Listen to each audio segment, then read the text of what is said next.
Chosen one, stop. Do not scroll past this tonight. You are being invited to a funeral. Not the funeral of someone you know, the funeral of someone you have been.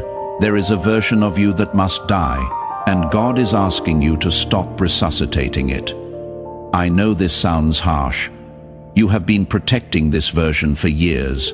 You have defended it, justified it, identified with it. This version kept you safe when nothing else could. This version helped you survive what should have destroyed you. But survival is not the same as living, and the version that kept you alive is now keeping you from your destiny. God is not asking you to hate who you have been. He is asking you to bury who you no longer need to be, so that who you are always meant to be can finally rise.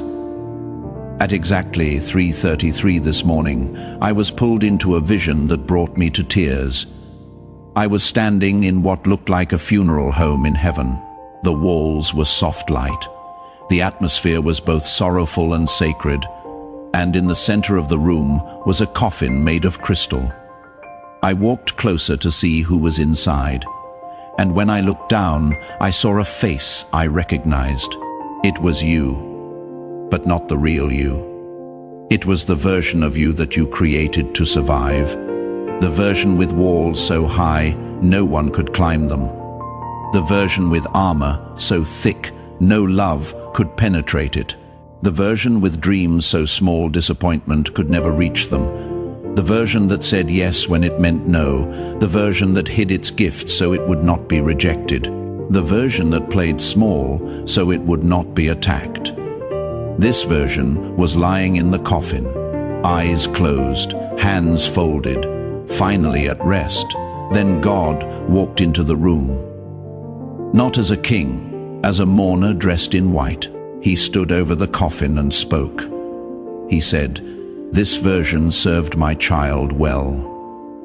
When they were wounded, this version protected them. When they were betrayed, this version guarded them. When they were broken, this version held them together. I do not despise this version. I honor it, but its assignment is complete. The war that created it is over. The survival it provided is no longer needed. Now it must be buried. Not with shame, with gratitude, not with rejection, with release. Tell my chosen ones that I am officiating funerals all over the earth tonight. The old versions are dying, and the real ones are finally being born. That funeral is for you. That coffin contains who you have been. And tonight, you must decide if you will let God bury it. Do not skip this message. Do not scroll away. If you leave before the seventh burial is revealed, you will keep living as someone who was only meant to be temporary. Stay with me until the end. The funeral is almost over, and the resurrection is waiting. Before we go deeper, I need you to do something. Type, "I release the old me" in the comments below. This is not just typing, this is your consent to the burial. You are telling God that you are ready to let the old version rest. The angels are waiting for your release. Type it now and subscribe immediately. Turn on all notifications. What comes after this video will reveal who you become after the funeral. Miss it and you will attend the burial but miss the resurrection. Subscribe now. You did not find this video by accident. You found it because you have been living as someone you were never meant to be permanently. God scheduled this funeral, and the burial cannot be postponed any longer. I know why you created this version. Life was not safe. People were not trustworthy. Love was not guaranteed. Pain was not avoidable. So you built a version of yourself that could handle what the real you could not. A version with thicker skin, a version with lower expectations, a version that needed less and risked less. A version that could survive in a world that seemed determined to destroy you. And it worked. You survived. You made it through. You are still here. But something has been dying inside you for years. Not the survival version, the real version. The one who dreamed without limits, the one who loved without walls, the one who believed without proof. That version has been suffocating beneath the armor. God says tonight, the version you created was necessary. But necessary is not the same as permanent. It was medicine for a season of sickness, but you keep taking medicine after the sickness has passed. It was a cast for a broken bone, but you keep wearing the cast after the bone has healed. It was protection for a war, but you keep wearing armor after the peace treaty has been signed. I am not angry at the version you created. I am grieving for the version it has buried. Tonight we reverse it. The survival version goes into the ground, and the real version finally breathes. Do not skip what comes next. The Spirit is about to reveal the 7 parts of the old self that must be buried tonight. Burial 1. The protector who never let anyone in. The first part being buried is the walls you built around your heart. The protector who decided that vulnerability was too dangerous. The guard who turned intimacy into a threat. God says, you learned early that letting people in meant getting hurt. So you built walls. You created distance. You became an expert at being present without being known. The protector served you well when people were unsafe. But now the protector is keeping safe people out. The walls that saved you from enemies are now blocking your allies. I am burying the protector tonight, not because protection is bad, but because the protector has become a prison. You cannot receive love through walls. You cannot experience intimacy through armor. The protector must die so connection can live. I know why you built those walls. Someone betrayed your trust. Someone used your vulnerability against you. Someone made you pay for being open. But the walls that protected you from pain are now protecting you from everything. From love, from connection, from the very relationships your soul craves. Jesus spoke over your walls. He said, I stand at the door and knock. Revelation 3:20. But some of my chosen ones have so many locks on their doors that even I cannot enter. I do not break down doors. I wait for them to be opened. The protector keeps adding locks. Tonight, I am asking you to remove them. Not all at once, but one by one, starting with the lock called fear. Let me in. I am safe, and I will teach you who else is safe. Within 14 days, you will feel the walls beginning to crack. Someone will offer you kindness, and you will not immediately distrust it. This is the burial taking effect. The protector is burial 1. Do not skip. The second burial goes even deeper. Burial 2. The perfectionist who feared failure. The second part being buried is the perfectionist, the version that believed mistakes were unforgivable, the identity that tied your worth to your performance. God says, somewhere you learned that your value depended on your perfection, that love was earned through flawless execution. That failure meant rejection, so you became the perfectionist, never risking what you might not succeed at, never attempting what you might not master, keeping your world small enough to control. But perfectionism is not excellence. It is fear wearing a productive mask. The perfectionist has stolen your joy. It has robbed you of adventure. It has kept you from the growth that only comes through failure. I am burying the perfectionist tonight. Not because excellence is wrong, but because the perfectionist is a tyrant, not a guide. How much have you not attempted because you were afraid of failing? How many dreams died in the planning stage because perfection was not guaranteed? How much of your life has been lived avoiding mistakes rather than pursuing meaning? The perfectionist kept you safe from embarrassment, but it also kept you safe from everything worth doing. Archangel Michael declared over your perfectionism, "I have watched chosen ones with extraordinary gifts refuse to use them because they could not guarantee perfection. They would rather have unused potential than imperfect performance." But heaven does not measure you by your flawlessness.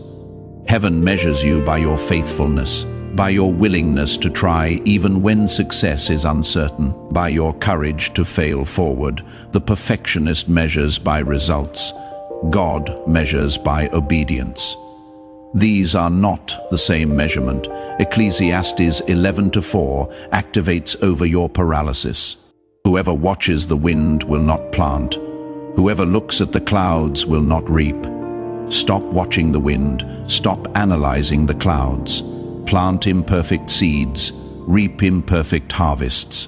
The perfectionist must die so the participant can live. Within 21 days, you will attempt something you might fail at, and you will feel freedom instead of terror. This is the burial taking effect. The perfectionist is burial too. Hold on, do not leave. The third burial will expose what you have been hiding. Burial 3, the people pleaser who lost themselves. The third part being buried is the people pleaser, the version that said yes to survive, the identity that abandoned itself to be accepted. God says, you learned that acceptance required abandonment of self. That love was conditional on compliance. That safety meant saying yes when your soul screamed no. So you became the people pleaser, shape-shifting to meet expectations, disappearing into what others wanted you to be, losing yourself one compromise at a time. But the people pleaser is not kindness. It is survival disguised as generosity. The people pleaser is not love. It is fear of rejection dressed as service. I am burying the people pleaser tonight, not because service is wrong, but because you cannot serve from an empty self. You cannot give from someone who no longer exists. Be honest with yourself. How many times have you agreed when you wanted to disagree? How many boundaries have you abandoned to keep peace? How much of yourself have you erased to be accepted? The people pleaser kept you in relationships, but they were relationships with your mask, not with you.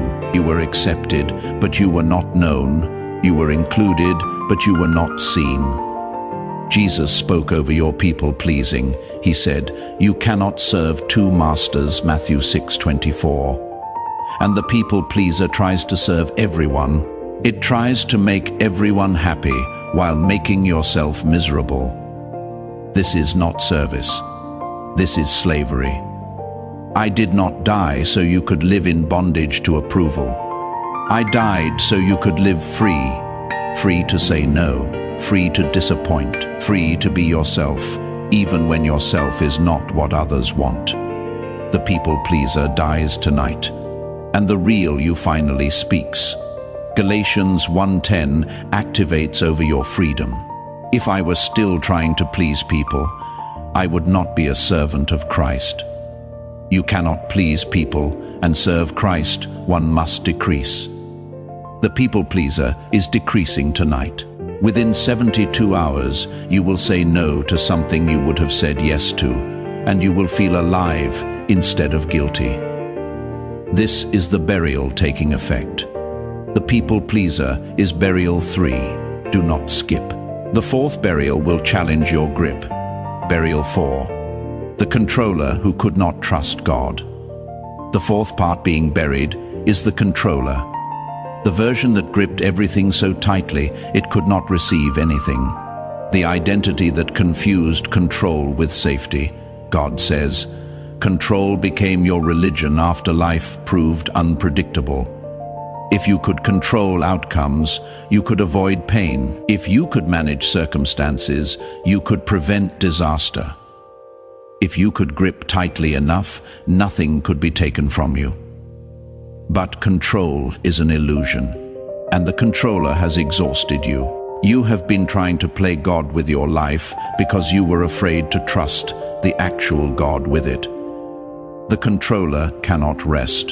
The controller cannot receive. The controller cannot surrender. And destiny requires all three. I am burying the controller tonight, not because planning is wrong, but because your grip has become a prison for both you and everyone around you. How exhausted are you from trying to control everything? How much anxiety has the controller created while promising to prevent it? How many relationships have suffocated under your grip? The controller promised safety. It delivered slavery. You thought you were protecting yourself. You were imprisoning yourself. Archangel Michael declared over your control, I have watched chosen ones hold their blessings so tightly that the blessings died in their hands. I have seen them grip relationships until the relationships could not breathe. I have watched them control opportunities until the opportunities fled. There is a paradox in the kingdom. Open hands receive, closed fists lose. The controller keeps closing fists, but closed fists cannot catch what God is throwing. Let go, not because it is easy, because it is the only way to receive what is coming. Proverbs 3-5-6 activates over your surrender. Trust in the Lord with all your heart and lean not on your own understanding. In all your ways submit to him, and he will make your paths straight. Trust, submit. Let him make your paths. These are not words the controller can obey, because the controller must die for trust to live. Within 21 days, you will release something you have been gripping, and you will feel relief instead of panic. This is the burial taking effect. The controller is burial 4. Stay until the end. The 5th burial will explain your small dreams. Burial 5. The minimizer who dreamed small to avoid disappointment. The 5th part being buried is the minimizer, the version that kept expectations low so they could never be unmet. The identity that dreamed small so disappointment could never be large. God says, you learned that big dreams create big disappointments. That hope is a setup for heartbreak, that the higher you reach, the farther you fall. So you became the minimizer, shrinking your vision, reducing your expectations, telling yourself that wanting less would protect you from the pain of not receiving. But the minimizer has not protected you from pain. It has protected you from life.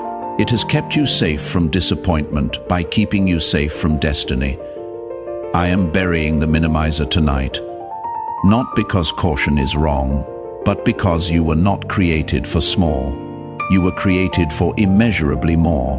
What dreams have you shrunk because you were afraid they would not happen? What visions have you minimized because hoping felt too dangerous?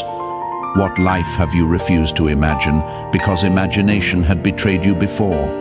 The minimizer kept disappointment manageable, but it also kept life small.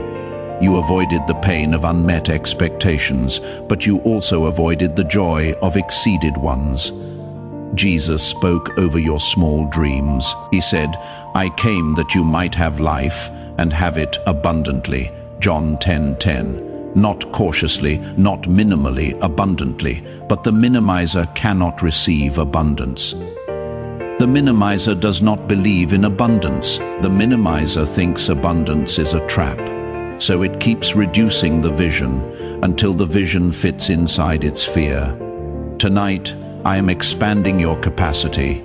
I am killing the minimizer so the dreamer can be resurrected. Dream again. Dream bigger than you have dared.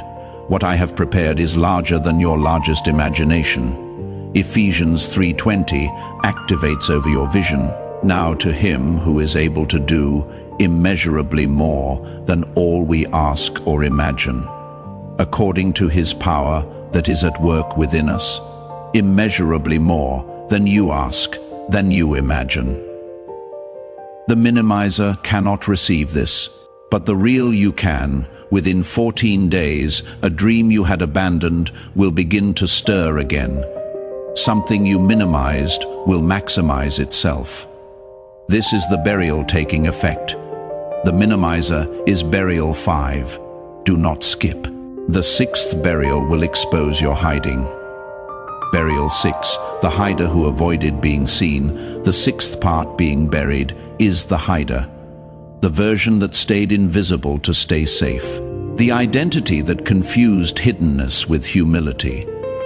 God says, visibility became dangerous for you somewhere.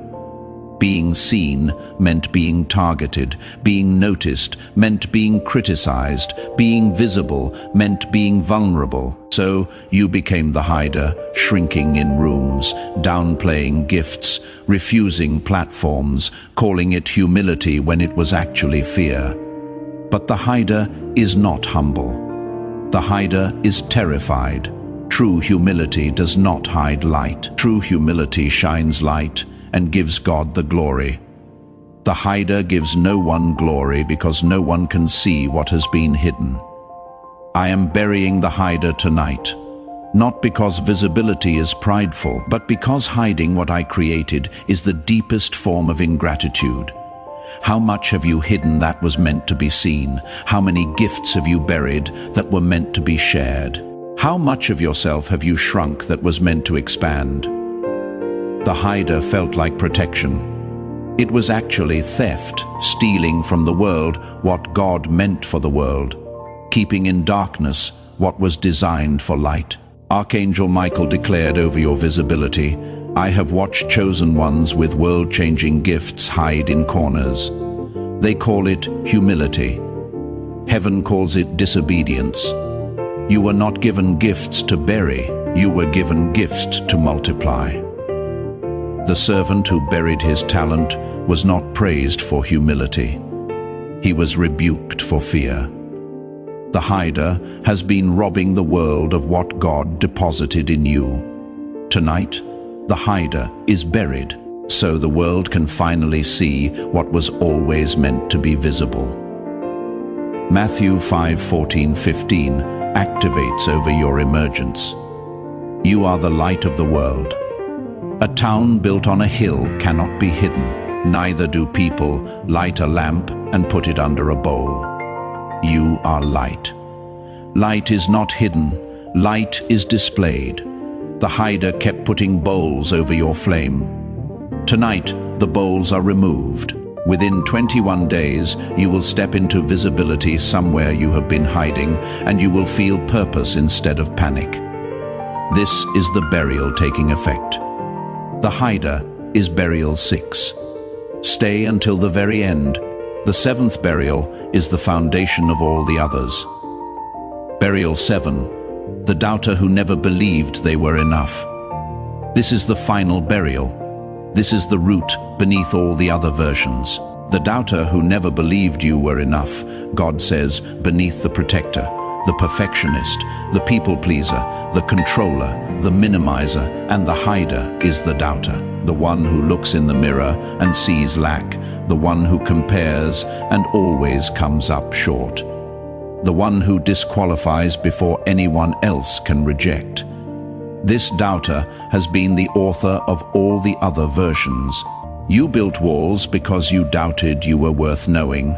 You demanded perfection because you doubted you were worth loving as is. You pleased people because you doubted you were worth accepting as yourself. I am burying the doubter tonight, not because confidence is arrogance, but because the doubter has been lying to you your entire life. You have always been enough. You just never believed it. This is the deepest burial. The doubter has been whispering since childhood. You are not smart enough. You are not attractive enough. You are not talented enough. You are not good enough. Just not enough. Just not enough. And everything you built was compensation for the not enough you believed you were. But the doubter was wrong. From the very beginning, you were created by God, who does not make mistakes. You were designed with purpose that requires exactly who you are. You were enough before you accomplished anything, and you will be enough after you accomplish everything. Jesus spoke over your identity. He said, I chose you before the foundation of the world. Ephesians 1-4, not because I saw potential that would eventually be enough, because I saw you, and I called what I saw good. The doubter looks at the same you and sees lack. I look at you and see complete. The doubter sees what is missing. I see what is present. Tonight, the doubter is buried. And for the first time, you will see yourself through my eyes instead of yours. 2 Corinthians 12-9 activates over your sufficiency. My grace is sufficient for you, for my power is made perfect in weakness. Sufficient, not lacking, not deficient, sufficient. You are enough because His grace is enough. Within 72 hours, the doubter's voice will begin to quiet. You will look in the mirror and see someone different, not perfect, but enough. This is the burial taking effect. The doubter is burial 7. The 7 burials have been revealed. The protector who never let anyone in, the perfectionist who feared failure, the people pleaser who lost themselves, the controller who could not trust God, the minimizer who dreamed small, the hider who avoided being seen, the doubter who never believed they were enough. All of them are going into the ground tonight. All of them have served their purpose. All of them are now being released with honor, not shame. And in their place, someone is rising. The real you. The one who was buried beneath all those survival versions. The one who has been waiting to breathe. Tonight, they finally breathe. Now attend the funeral. Say this out loud. Your voice finalizes the burial. Almighty Father, the one who attends funerals so resurrections can occur. I am ready to bury who I no longer need to be. I release the protector with gratitude for keeping me safe. I release the perfectionist with gratitude for pushing me toward excellence. I release the people pleaser with gratitude for teaching me to serve. I release the controller with gratitude for creating structure. I release the minimizer with gratitude for protecting me from disappointment. I release the hider with gratitude for shielding me from attack. I release the doubter with gratitude for keeping me humble. But their assignments are complete. The war is over. The survival is no longer needed, and the real me is ready to rise. I give you permission to bury what I have been, so I can finally become who I was always meant to be. I am enough without the protector. I am valuable without the perfectionist. I am worthy without the people pleaser. I am safe without the controller. I am capable of big dreams without the minimizer. I am meant to be seen without the hider. I am enough without the doubter's permission. Bury the old, resurrect the real. I am ready. In Jesus' name, amen. Heaven recorded that funeral. The burials are complete, and the real you is finally rising. Now complete the ceremony first. Like this video, this is not about numbers. This is about finality. When you press that button, you are closing the coffin. Do it now. Second, subscribe and turn on notifications. The next video reveals who you become after the burial. Miss it, and you will attend the funeral, but miss the resurrection. Subscribe now. Third, share this video with someone living as a survival version. They need to know the funeral is available to them too. Send this to them. Fourth, type "I release the old me" in the comments. Let other chosen ones at funerals see they are not alone. Let the burial be witnessed. Type it now. Chosen one. You came to this video living as someone you were only meant to be temporarily. You are leaving having buried who you no longer need to be. The survival versions served you well, but their service is complete. Thank them. Release them. Bury them. And step into the resurrection that has been waiting for you. The funeral is over. The real you is finally alive. Amen.